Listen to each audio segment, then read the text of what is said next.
1964 marked the onset of Beatlemania in the United States. Cassius Clay transformed into Muhammad Ali, the space race intensified, and the miniskirt symbolized youthful rebellion. Television sets had become the home's focal point, gathering families in the cozy embrace of the living room, filled with eager anticipation for the captivating stories and adventures about to unfold on the small screen. Today, I will be talking about the forgotten shows of 1964. First up, but honestly in no particular order, Broadside. From the creators of the popular series McHale's Navy, Broadside set sail with an all female crew stationed in the South Pacific during World War II.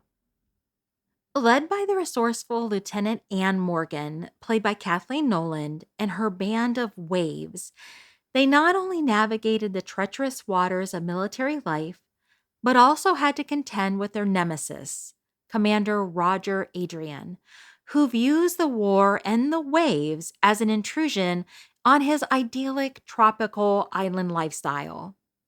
Despite respectable ratings, Broadside was abruptly cut short after just one season, and this decision, I read, was in part influenced by Universal Studio executives who believed that the show's tropical exteriors took up excessive space on the backlot, leading to higher production costs.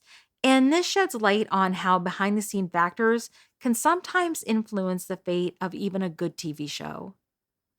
My Living Doll was a science fiction comedy about Dr. Bob McDonald, a psychiatrist played by Bob Cummings, who stumbles upon a top secret prototype female robot played by the beautiful Julie Newmar. And the robot is designed to be the perfect female companion, but it still had a few bugs to work out. And as the robot Rhoda tries to navigate the human world with her innocent yet hilarious interpretation of human behavior, chaos and comedy ensues. And unfortunately, My Living Doll encountered some significant hurdles. Despite positive reviews, the ratings didn't reflect the show's quality. One of the main issues was the tension between the lead actors. Julie Newmar and Bob Cummings, they didn't get along, and their disagreements and the low ratings led to Bob Cummings requesting to be written out of the script. CBS, unwilling to continue the series without its star, unwilling to recast, they made the difficult decision to just cancel it after one season. Be our neighbor, which is a great breakfast. You're going to be on from 9:30 to 10. That's right. Next month we go on with the Living Doll. Well, the Living Doll is going to be on from 9:30 to 10 before Candy Cameron, and we're going to be on. The Rogues. Now, the Rogues brought together an exceptional ensemble cast, featuring legendary actors David Niven, Charles Boyer, and Gig Young.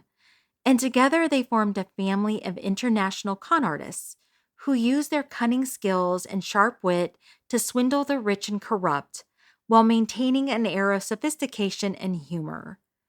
Although it won a Golden Globe Award for Best Television Series, the show was canceled in April 1965 after just one season.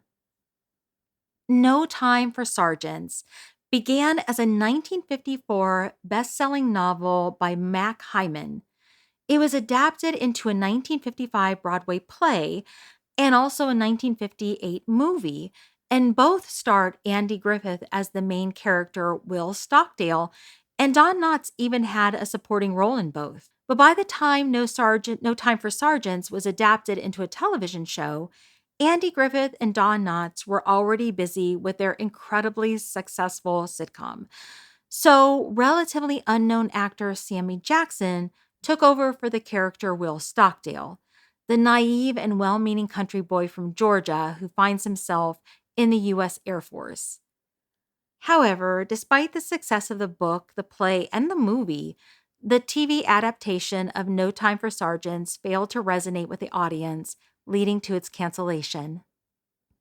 Wendy and Me starred the beloved George Burns, who played the wise and witty landlord George Burns, a sort of fictionalized version of himself who manages an apartment building and serves as the show's narrator. Alongside him, the adorable Connie Stevens played Wendy Conway, a bubbly, free spirited tenant whose zany antics and misadventures kept everyone on their toes. Wendy and me shared some similarities with the George Byrne and Gracie Allen show, and George Burns did hear what he did best, playing the straight man. He would often break the fourth wall to speak directly to the audience. The show was canceled after 34 episodes. Slattery's People starred Richard Crenna as Jim Slattery, a passionate and principled politician who navigates the treacherous waters of state government. Each episode tackled controversial issues head on, from civil rights and social justice to corruption and power struggles within the political system. The series was lauded for its intelligent writing, compelling performances. However, despite its critical acclaim and dedicated following, Slattery's People grappled with ratings and was canceled after 36 episodes. Many Happy Returns was centered around the happenings at the fictitious Krockmeyer's department store in Los Angeles. The series starred John McGiver as widower Walter Burnley, the store's adjustment and refunds manager. His daily encounters with disgruntled customers and quirky employees provided plenty of laughs and a few life lessons. The show never caught on. It premiered on CBS in September of 1964 and was canceled in April 1965 due to low ratings. Many Happy Returns is brought to you by Tang, the instant breakfast drink, Jell-O Gelatin, and Post cereals in new compact boxes, all fine products of General Foods. Mickey starred Mickey Rooney, who played Mickey Grady, a Coast Guard recruiter from Nebraska who inherits a hotel in Newport Beach, California, from his late uncle. Mickey decides to uproot his family and move to California, where they deal with mischievous guests, quirky staff, and a slew of other comical predicaments. Mickey Rooney won Best Actor in a Television Series at the 21st Annual Golden Globes for his portrayal of Mickey Grady. But even with his star power, this show struggled to compete in its time slot. It was going up against the top-rated sitcom, The Dick Van Dyke Show. The network was already considering canceling the show, but then tragedy struck. Sammy Tong, who played the fan-favorite character Sammy Ling in the series, was found by a friend deceased in his apartment next to an empty bottle of sleeping pills.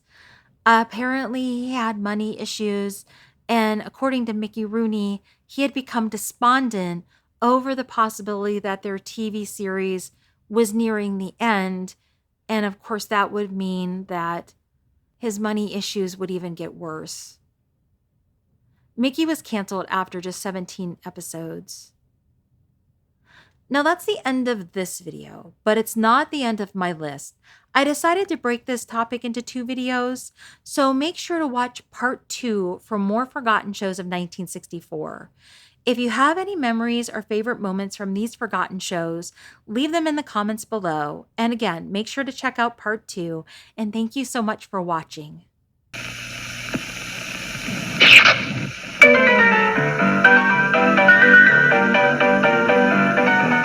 Post Toasties Corn Flakes. Fresh as a sun-ripe ear of corn. Flaked and quick toasted. Crackling out loud with fresh corn flavor. That's Post Toasties.